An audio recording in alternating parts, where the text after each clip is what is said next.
Human beings are naturally resilient. That's why we're here. Everything that's happening, we're feeling somewhere. In today's world, sometimes, and in high pressure worlds, we might not remember that. What are you really feeling and really sensing into the body? Notice a name has come up again. And what I'm hearing here is to really unpack it and go, well, what is this? What is this feeling that I'm feeling? Why am I feeling it? Why am I feeling it now? And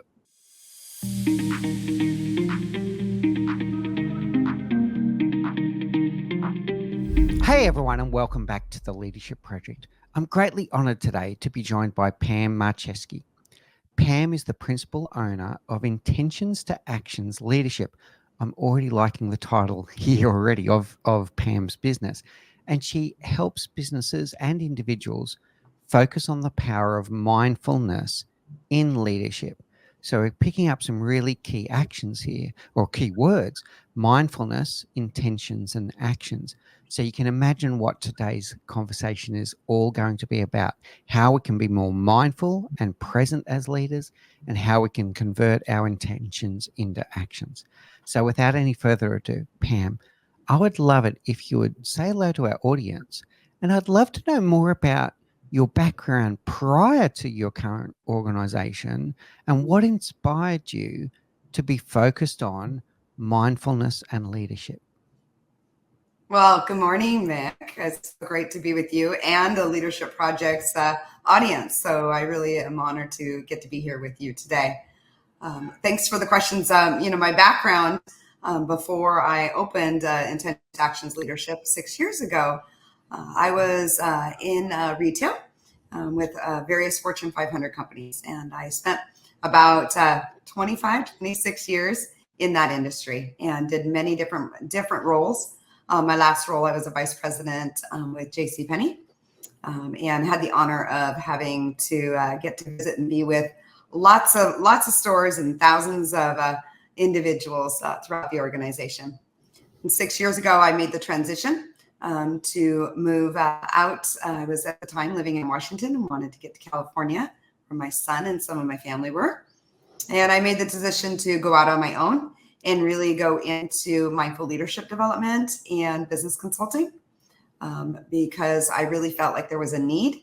And it had been I had been starting practice in mindfulness several years before, and I saw how powerful it was, how important it was, and it was a valuable offer. And so here we are today. It's wonderful, Pam. Tell me more in your background. How did you personally discover mindfulness? So, it's a great question. I always tell people I didn't find mindfulness, in any wasn't any real deep understanding of anything. I just knew that in the last years of my time, I was feeling like I wasn't as responsive as I'd like to be. So I have a pretty good toolbox. I knew that toolbox in leadership was pretty good. It had progress in many different ways. But I felt like the toolbox wasn't opening the way I wanted it to, and a little bit too reactive. Maybe my decision-making wasn't quite as clear. And I fell upon mindfulness and in the book, 10% Happier by Dan Harris. And I was in an airport because at that time I was in an airport every week and picked up the book and read it. And it was so practical in the understanding of how do we actually create some space and the power of the breath. And that this didn't have to be something big and hard to do, but that there's great power in that. And so I started practicing it on the airplane, at the airport, at home. And I just found it was so powerful in just those few moments, what it was able to do for me and how my presence changed, my reactivity changed, my decision-making changed, my strategy changed in just those minutes. So that's how I fell upon it. And then it really got enhanced when I was coming out of JCPenney's. I came down and took the MP course that I'm now certified in just for myself. I signed up. I was this high charging, A-type person going into this mindfulness 3-day intensive, but it was about performance and enhancement and awareness and really that how to take your performance to the next level. I loved the course so much that I really did make the decision right there that I was going to stay, and I was going to do what it takes to get certified.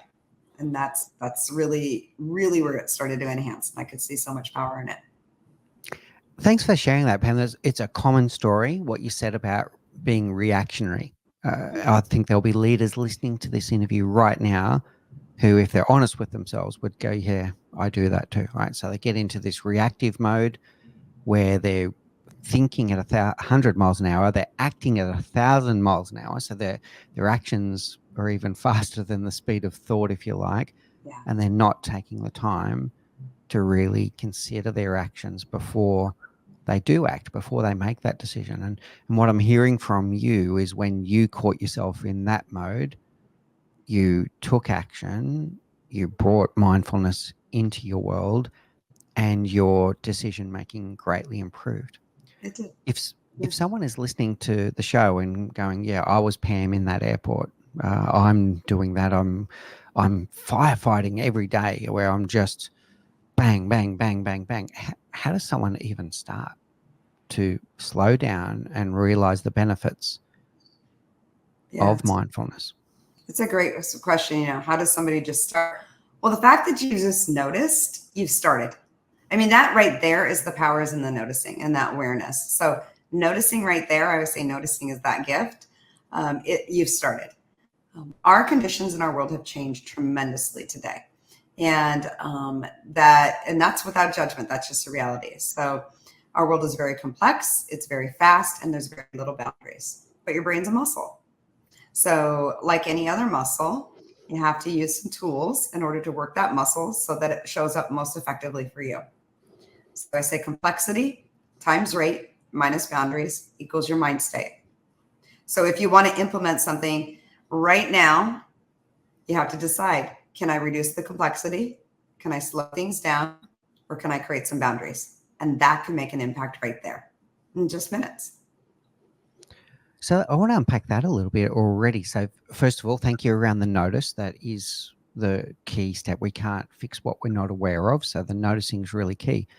I like what you're saying here about boundaries. And I've seen this in some of your material, Pam, that over time, our boundaries have bled.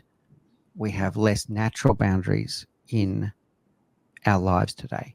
Yeah. Tell us more about what do you think has happened in the world that has destroyed those boundaries? That's a pretty severe word, but destroyed those boundaries. And how does one start to put them back in place? Yeah. Well, if we think about, decades ago, and many people who might be listening today might not even, this might be totally preconceptual because they were born into this. But, decades ago, we would go to work, we would come home, and there would be some space. We wouldn't be connected to email. We wouldn't be connected to a phone. We wouldn't be connected at all these levels. And we might talk to our cat or a dog or the people within our house, but we'd have some breathing room. And the muscle of the brain needs a little bit of breathing room. Kids would go to school. They might have a bad day. They might have somebody that's upset with them, but they would come home and maybe they'd get on the phone, but they wouldn't be so attached to it. There was those natural boundaries. Those are gone and they are not coming back. Genie's not going back into the bottle. So those are probably the last boundaries, that natural boundaries, I guess, per se, that we might have had. Technology isn't bad. Your phone's not bad, but it does add that complexity. Information today. If we used to care about something, we'd have to do some work to really research and go out and really find that information. But now we care about everything and we research everything, and that is an overload. And so those are the things that are really about that complexity, that you have to really just be mindful about how much are we taking in. Yeah, I really like it, Pam. And the things that I'm picking up here, or I think I've lost you. There we Are you are. still there, Pam? We're Okay. here. All right. Good thing that we know we can edit the show. I think you just lost our internet for Yeah, a moment. All right. So I'm going to pick up where I was just reflecting on what you just said. Yeah, so really interesting reflection there that we are in a 24/7 connected world. We've got smartphones and smart devices that have changed the world forever, for sometimes in good ways, but in other ways, those boundaries are just gone unless we intentionally put them back in place. I want to come back to another part about this reactionary, Pam. Got a curious question to ask you. I'm going to say that there's going to be some leaders listening to the show that are in that reactionary mode. They're in that firefighting, and they will convince themselves that they are a very good leader because they're decisive and they keep things going. How do we get someone to really recognize the benefits of in stopping reacting and taking a little bit of time to have a considered response instead of an immediate reaction? Yeah. I love that question. Can somebody be really reactionary and be an effective leader? And I've heard this, you hear this often, but the truth is that reactivity generally comes at the expense of your people. So if you're leading other people, I do believe that people have gotten very good at being reactionary. That's true. And the reality is, I don't know that that's necessarily good, because reactionary means that I'm making a decision, that I'm instantly doing something. But that's not really what the role of a leader is. The role of a leader is to be responsive. The role of a leader is to understand what are the conditions that people are working in, and then how are you creating the right conditions for them to operate at the highest level. And your reactivity, while it might be efficient for you, is not always efficient for your people. So it's not about you, it's about them. And how are you showing up for them? That's what's important. Yeah, I love it, Pam. And that's what we need to remind ourselves. Mm-hmm. It's our role to create the environment where they can do their very best work. And a reactionary decision maker is not necessarily doing that. I'm going to throw another statement out there, Pam, and say that what we need to be doing is to think about what response is going to serve us and the team well at that moment. And guess what? Not even making the decision is sometimes a better response. It could be to ask better questions. Because if you're just making the instant reactionary decision all the time, you're not collecting diversity of thought, you're not giving opportunities for your team to learn and grow, for the team to feel seen, heard, and valued. You might be a go-getter and working at a cracking pace, but you're not bringing the team with you. How does that sit with you? Oh my gosh, you're like music to my ears. You're speaking to my heart right there. It's so true.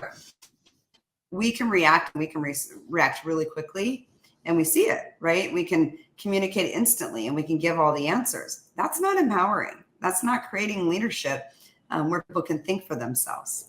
It's not giving people a sense of purpose and a sense of actually doing anything. If I have a problem and I can instantly text you and you can instantly solve it for me, why do you need me, right? So it's efficient for sure, right? But not everything at work helps, but everything that helps works. And that's a quote that I heard from Father Gregory Doyle, who is here in Los Angeles running this amazing organization called Homeboy Industries. And I love that quote, because it might work, but it doesn't help.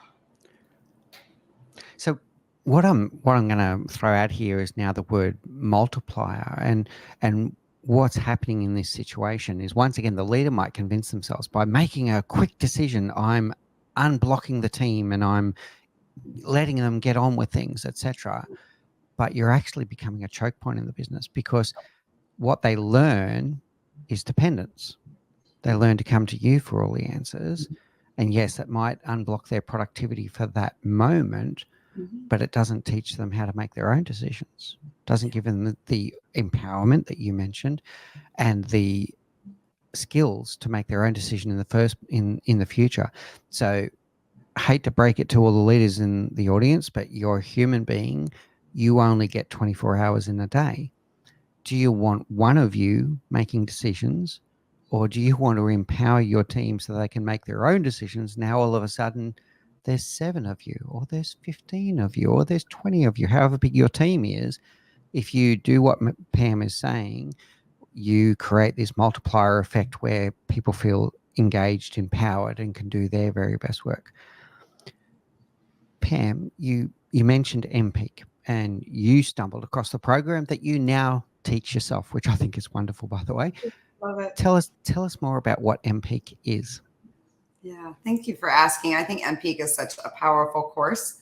It's an 8-module course, and it was designed by the University of Southern California, the medical department and the mindfulness department. And it was tested with the BMX Olympic team.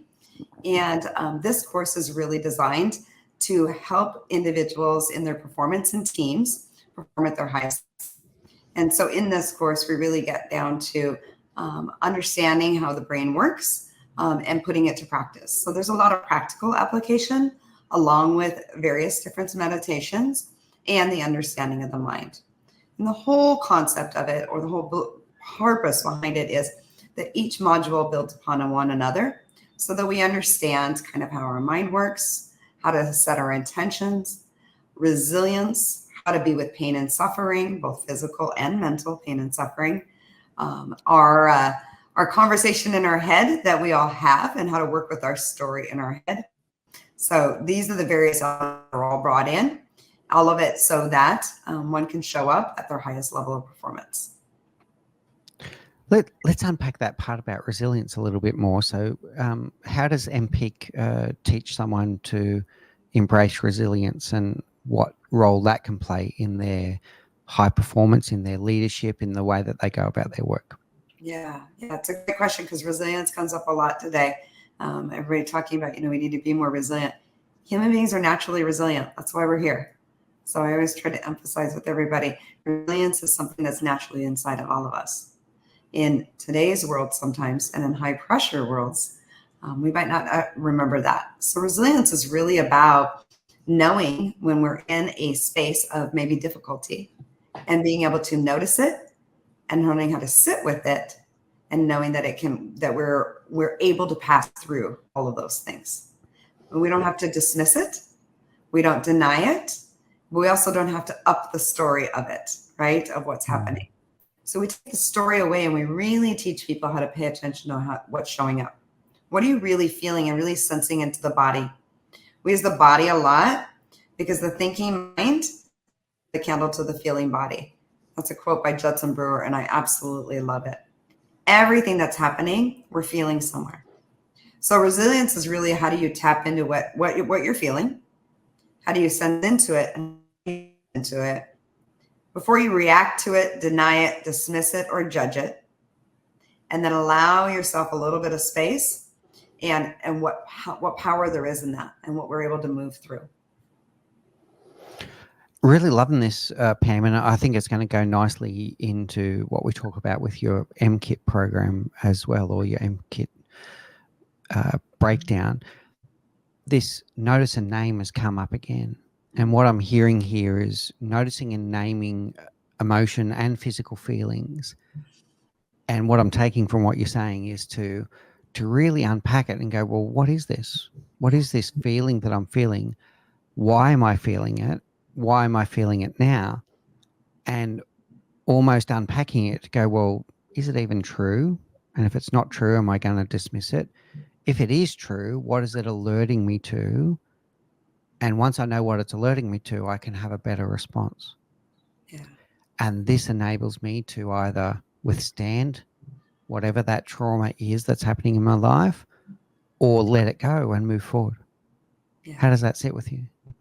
Yeah, I think that's a really good summarization of that mix. I appreciate that.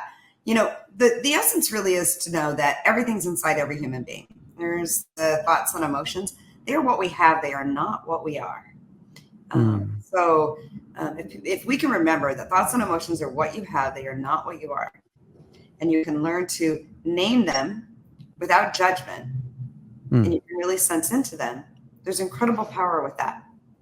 Then when you take that time to be with that, then you can get into, like you explained, kind of what's the story here? What are the facts behind that? And really decide, is there a decision that needs to be made or not be made? But the first part is really to recognize it could be anger, it could be sadness, it could be happiness. All of those things are inside every one of us. Just naming it and being with it and really tapping into how that feels in the body. And it might have been years ago where it wasn't as necessary. But in today's world, when things are so reactive, it's super important. so that you can really care for yourself at the highest level and be more responsive for yourself. There's two things there I'm hearing that I want to unpack a little bit further, Pam, and we'll do it one at a time, but I'll tell you what both of them are. The first one is the word judgment. The second word I'm going to throw at you is the word identity, and about that it's not you, is what you were saying before.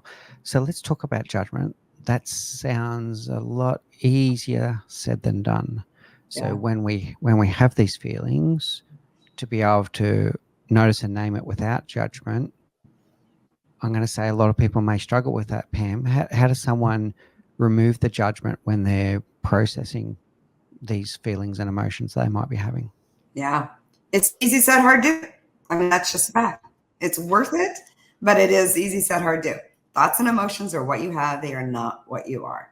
And when they're really, really heavy, it's hard not to have the judgment around it. The blaming of somebody else, the blaming of ourselves. But if you can really that's the power of mindfulness, to see what is really showing, what is the emotion I'm feeling, and then how do I feel it in the body? And even if there's judgment, to just say, okay, I see judgment there. That's part of the practice as well. So if you feel a judgment, notice and name the judgment as well. I like that. Yes. I'm wondering what power language comes in here, the language of our own inner narrative, or even the language we use out loud. So when you say it's not you, it's just an emotion, how can we perhaps use language to almost reframe the way that we speak about ourselves? One way that is kind of a fun, playful way, because I always try to encourage, like let's not make it a heavy hold. One way is to name that persona. We teach this in MPEAK as well, but I use this a lot in my coaching. Is why don't we just name that? For me, an example, I have impatience. Notice I didn't say I am impatient. And when I have impatience, my persona is Pushy Pam. So when I see Pushy Pam show up, I can just welcome her. Oh, there she is, Pushy Pam. I can kind of hold her on my hand and I can see her. And in that moment, I can be with that. And I don't have to dismiss her. I don't have to, she's there, right? And when you can be playful with it and you can name it and you don't make it part of your identity, then you can determine, okay, is this going to be about, sometimes Pushy Pam's there for a while. I can invite her to sit down next to me, but she doesn't have to be attached to me. I don't let her have to own me. And that's the power of it. Yeah. All right. I love this. And I think you can apply that with almost any emotional feeling that you're having. So I am not angry. I have anger right now. Or I am not frustrated. I have frustration right now. And then this idea of having a persona is a good way of processing that again, and not attaching yourself and almost labeling yourself as, I always do this, and then you start getting into beating yourself up and a lack of self-compassion. Yeah, really powerful. I hinted towards this MKit before. Tell us more about the MKit program and what it all means in terms of how we can bring this into something that the audience can start almost applying straight away. Yeah. Thanks so much, Mick, for talking about and asking about it, because the MKit, to me, I call it the stop, drop, and roll of mindfulness. And it's the 5 tangible reminders to bring mindfulness into your daily life. One of the things I learned early on, and I noticed early on, is that people, when they hear about mindfulness or even start to practice it, I don't think that it's hard for people to believe that it has value, but it is intangible. If I go to the gym and I do a bunch of push-ups every day and I do it for a long period of time, I'm going to see physically my muscle and my arms change. Yeah.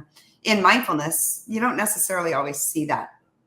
We also know that the world is really loud and we do what's externally out there. We do the tangible before the intangible.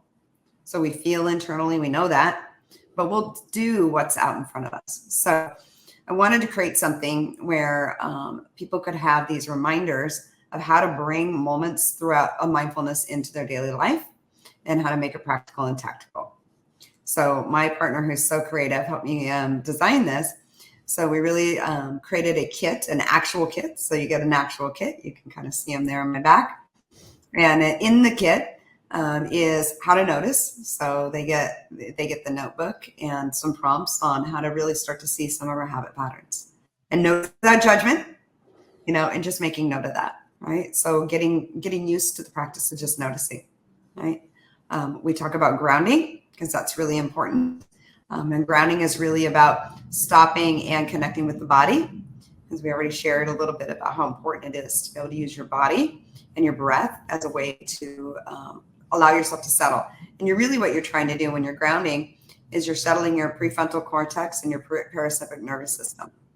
So the grounding lets you to sense into that. And it's a tangible reminder that you can have with you all the time. I always have one with me in my handbag or in a pocket, especially if I'm going out a place where I might have impatience. And so I ground into it and I use it as my reminder. And then we talk about the breath and we do a 1-minute timer. And a lot of people, you'll find those timers right in front of the computer all the time. Even some use them with family as a reminder to just create a minute in between meetings, conversations, anything that's important, to learn how to train yourself to create that space. Then we teach RAIN, which is the acronym recognize, allow, investigate, not identify. And so they learn how to be more responsive through that. And then we have some fun with food in there. There's a good treat in there. It's really small, so it'll torture you because you want to eat them all at once. And that's the whole point. Small bites, taking in all the senses. Because when we do that, we can really expand our mind. We can expand our curiosity. We can see how we're always rushing. So it's a great way to use your senses. All right, really powerful, Pam. So we've got notice, ground, sense, pause, and respond. And I also picked up something here that it doesn't even have to take that long. Like when you're talking about on pause there, you're talking about a 1-minute timer. Yeah. For those that are thinking, I don't have time for this, I'm sure you have 1 minute in your life to stop, to think of things around you and to take in a more multi-sensory existence, because then you're going to pick up so many more things. So if you want to make better decisions, coming back to what you started with at the start, Pam, 1 minute doesn't cost you the world at all if you're going to make a better decision from that 1 minute. So let's unpack it a little bit more. We've covered notice quite a bit. So I'm going to go now to ground. Mm-hmm. Tell us more about how someone can start intentionally putting ground into action. So grounding is really sensing into the body. So how do we sense into what's showing up? So we can be grounding when, say, we're feeling very anxious. So somebody has anxiousness, or if somebody's feeling having that edginess, you can use the item to really hold on to it and touch it, almost press into it and breathe into it and feel your nervous system. And what you're really doing is it's kind of a hack of the brain and the body, is you're creating and you're slowing them down. So you don't have to deny that it's there, but you can just breathe right into it and feel and sense into whatever, your hands, your seat on the cushion, your feet on the ground, anywhere that you can have that physical presence, because the body is there for us all the time as a place to anchor. We just have to sense into it. And the grounding into the breath. Where do you feel the breath in the body? And not shallow breathing, but really taking in those intentional breaths in and out. And so you can really give the body and the mind what's necessary in order to settle and be grounded. Yeah, really good. So some really practical things there that people can do to start connecting back to themselves. And the word I'm picking up here is regulate, to be able to regulate our body and our mind before we make that impulsive, reactive decision. Yeah. It's going to help us be more cognitive at the moment. We're going to be more sensory, which is the sense in the next one as well, to make sure that when we're making that decision, that we're making it with all of the bits of information that we have around us. All of it's information, the feeling, the reaction of other people around us, so the emotional intelligence to be able to not only notice and name what I'm going through, but to pick up and notice and name. Sometimes we hear people say the ability to read the room. Yeah. You're not doing that if you're not grounded and you're not taking the time to notice, ground, sense. Yeah. It's also about those around you. How does that sit with you, Pam? Yeah, I love how you're explaining that, because you read the room is a perfect way of I use the quote often that what we emote, we promote. So we all are picking up cognitive reappraisal is real, and I think that presence right now, just physical, but also just really being present, it's a superpower today in this Mm. really distracted, loud, reactive world. To be actually fully present, it's powerful. That is one of the greatest powers that a leader truly has today, if they can do that practice. And grounding is essential in order to be fully present. I fully agree with you on the presence. I've got a key question to ask you here. So people do really notice it. Like when someone is present and fully paying attention to you and they're in the moment, I'm going to say you feel seen, you feel heard, you feel like you matter to that other person. Yeah. The first thing I want to unpack is the opposite. So when you're not present, you might be distracted by your smartphone, or you're thinking about a completely different meeting. The meeting, you might be thinking about the meeting you just came from, Absolutely. and you're still replaying that in your mind, and you're not fully present in this meeting. How do you think the people on the receiving end feel about that? They feel unseen, unheard, that they don't matter to you because you can't even give them the time of day to be fully present with you. How does that sit with you, Pam? About the opposite of presence is quite disrespectful. I think you nailed it, right? Is just it, it is disrespectful, because it's so important for people to feel heard and seen. And it's not very efficient. Let's just be real. If you're distracted because you can't drop the last meeting and you can't fully show up for this meeting, you're not fooling anybody, because you can't be in two places at one time. So you're more efficient when you're present. You'll make better decisions when you're present. So it's the right thing to do, and it's a more efficient thing to do. Look, Mm. time has been time since the beginning of time. One thing about presence today, if you really want to be more present, is stop talking about time. You know, it's that's I notice this often, that everybody wants to explain the busyness of life. We get it. I have a lot going on too. But when you're saying to people, "Oh, I just got off another meeting," or "I'm just jumping into another meeting," or you're saying right there to your audience, I'm not really fully present. Mm. So just the conversation around it erodes the presence. So there's a discipline there in how you speak and how you show up. Yeah, I love it, Pam. And I got to stick up my hand here and say this is a trap that I often fall into, where I do go into back-to-back meetings. And just a couple of weeks ago, kind of why I brought this up, I did find myself in one of those days where my first meeting didn't go so well. And then what happened for the rest of the day was a complete knock-on domino effect, where I went into the second meeting still thinking about the first meeting. I went into the third meeting still thinking about the second. It was a completely ineffective day. I feel for the people that I was meeting with that day, because they would have noticed that I was always distracted. I felt horrible at the end of that day because I went, oh, I was not on my game today. I just was not on my game today. What I did the next day, though, coming back to resilience, I let go. I forgave myself and I reset. I apologized to some of the people that I knew that I'd done this to. And the next day, I got back into the practice of intentionality. I looked at my schedule. I built in 5-minute gaps between meetings. I set an intention at the start of every meeting. How do I need to show up for this meeting? What do I need to achieve? What kind of questions am I going to ask in this meeting? At the end of that meeting, quick replay in my mind, clear it. The next meeting. How do I need to show up for this meeting? And when I got that intentionality back in there, the next day was one of my best days I can remember in recent history. Yay. Immediately after a really bad day. So it really works. And you touched on this before, Pam. We sometimes attach a badge of honor to busyness, but busyness is not productive. Mhm. Busyness is not effective. All it is chasing around being reactionary. So I stick up my hand. I do not always get this right, but I know the power of it when I do. Same You do here. too. I love it. You're such a good human, right? I love everything you said was so perfect because this is, I always tell people mindfulness isn't so you can be a perfect human. It's so that you know that you are human, right? This is a Wow. practice.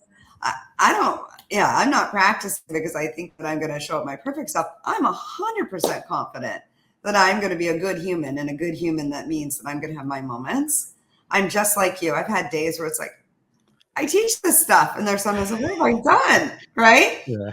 But your reflection was great, right? Like good reflection. That's wise reflection. Now, what do you want to do with that? How do you want to respond? And you responded to it, right? Mm. So yeah, I think that's fantastic. Yeah, good for you. Bravo. All right. All right. Brilliant. Now, the key question I want to ask you is we now live in a hybrid world. We have people that are working in the office some days a week. They're working from home. Some people work from home all the time.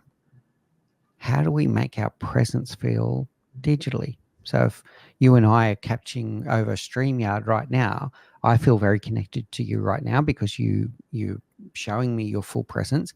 How do we, as leaders, if we're on Zoom meetings or Teams meetings all day, how do we do it in a virtual world?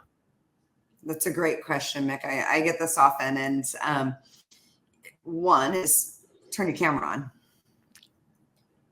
I mean, that has become really common, right? Like if there's a big meeting and, people are going from meeting to meeting, oftentimes not turning their camera on. If you want to be present and you can't physically be there, you need to turn your camera on. And then you need to move your phone away from you, and you need to turn off every distraction that you can on the computer. Because if you get pinged or ding, it's going to hit your nervous system. That's just the reality. And so you have to be very intentional about what boundaries you can create, so that you can be as present as possible. And you won't be perfect, but that's okay. We're not looking for perfection here. But can you be intentional?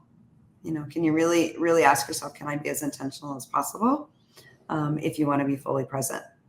And I think just starting there with the camera, turn off every prompt that you can. Use that as a lesson of mindfulness, how hard that is. Like, I can't turn my notifications off. I might hear from this person or that person, right? And how the ego kicks in there and I can't. We probably could, right? Mm-hmm. So really looking in and participating. It takes more effort to be present virtually, but it's so worth it. So All right, that's our next call to action for the audience today. For those that are going into meetings all day today, cameras on, and I dare you to turn your notifications off. Give it a go. yeah. I'm sure whatever that notification is, it can wait 25 minutes for whatever this meeting is. If your partner is about to go into labor, we'll give you a leave pass. But apart from that, turn your notifications off. Yeah. All right. Love it. Okay. Now, when we went through notice, ground, sense, pause, respond, you spoke about RAIN. So recognize, allow, investigate, and non-identify. Let's unpack that. So recognize, I think, makes sense. Let's go to allow. In the RAIN acronym, what does allow mean? Well, when you recognize it, right, allowing means to sense into it and not try to deny it, explain it, judge it. It's just allow it. If it's there, it's there, right? Okay. If I have anxiousness, I have anxiousness. If I have hunger, eager, it's learning how to just allow that without having to do anything with it. Okay. And then we had investigate. So investigate, what is this? What is this thing? Why is it coming into my life? Why is it coming into my life now? And then I love this non-identify. Tell us more about non-identify. Yeah, non-identification is really such a core concept in mindfulness, but a core concept in anything that can be powerful. When we don't identify, when it's something that we have, not who we are, then we don't attach to it. We take the ownership out of it, and we don't make it who we are. I am angry. No, I have anger right now. Yeah. Okay. I'm not this angry person, right? Or I have sadness, all of those things. It's not dismissive. It's saying that in this moment, this is happening. And in this moment, this is happening. How do I really want to respond? And when we don't identify with it, we can have more objectivity. we can be more open and we can get some more clarity and more perspective and even find some humor in it, right? So there's a lot of times that we can put playfulness and humor into it. Rain sometimes today gets taught with the N being nurture. And that's just really kind of the idea of caring for yourself. I personally, it was originally introduced as non-identify. I find the power in non-identification, so I teach it from that standpoint. Yeah, I quite like it. It was one of the ones when I was doing my research before our interview today, Pam. This really caught my attention. This idea of non-identifying. No, it's not you. It's just that's what's happening right now. Okay, really good. All right, you've given us lots to think about, Pam. I really like this. My summary and call to action for leaders out there. If you find yourself in reactionary mode all the time, firefighting, instant decision making, please, I'm going to be blunt, stop kidding yourself that makes you a good leader because you're decisive and you're leading from the front, etc. You are not bringing your team with you. You are not necessarily making the best decision. You're not necessarily taking the actions that serve you and your team the best way. So listen to what Pam is saying about the mindfulness, about the presence, about the power of presence. When you're present, your team feels seen, they feel heard, they feel valued. How do we go about it? We notice and name what's going on around us. We ground ourselves. We sense ourselves and we sense our environment. So we're in a multi-sensory environment now where we're going to make a richer decision because we're taking in all of these points. Then we pause. It could be just a minute, like Pam said, and then we respond. And when we make that response, instead of rushing and making a reactionary decision, we're making a considered response. You can all do this. This is your call to action. Start today. You can do it in a virtual world. Turn your camera on, turn your notifications off. Notice, ground, sense, pause, response. You can take on this acronym of RAIN to recognize, to allow, investigate, and to non-identify. Don't attach yourself to these feelings. You're a human being. You're experiencing something right now. You're experiencing it for a reason, potentially, but it's not you. It's just an emotion right now that's drawing your attention to something. And then you can process it. You can decide, is this real? What is it alerting me to? Is it something that I need to be aware of? Or can I actually go, no, you know what? I'm going to dismiss that one. I'm going to let that one go and I'm going to move forward. So many powerful actions that you can take from our discussion with Pam today. Thank you, Pam. It's been really wonderful. Great summary. Thank you so much, Mick. Yeah. Oh, thank you, Pam. I'd like now to go to our rapid round. So these are the same 4 questions we ask all of our guests. Okay. What's the one thing you know now, Pam Marcheski, that you wish you knew when you were 20? Love the question. When I was 20, what I would want to know is everything changes. Everything's inside every one of us and nothing's permanent.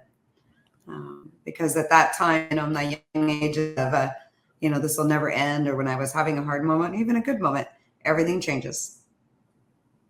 Yeah, I love this. That everything is temporal. This too shall pass.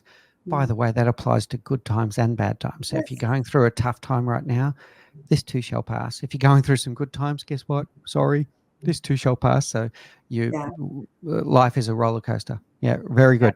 Yeah. Hey, what's your favorite book? I have a lot of great books that I love, but I don't know, mine, I guess, because I wrote it in my own words, which I love. But also, truly, though, I love the Book of Joy by Dalai Lama and Desmond Tutu. It's just it's an easy read and just a practical read and a fun read about how to bring joy and happiness into your life and others. I love it. Yeah, love it. Okay, very good. What's your favorite quote? There's so many good ones. It's all inside. That's my own quote right now. It's a reminder to myself. So I always speak a lot of quotes and quips. I would say right now, I think the one that I shared with you a little bit earlier, that's really resonated with me since I heard it. And it's not everything that works helps, but everything that helps works. And it's that reminder that in today's world, but there's a lot of different advice out there. There's a lot of people sharing what they think works. This works, right? Does it help? And I think that if we're offering things that help, it will work. But really seeing with what is our intention and the actions that we're putting behind it and what are the consequences of it. And I think for leadership, it's a really important thing to investigate, especially today. So it's to me a very, very powerful quote.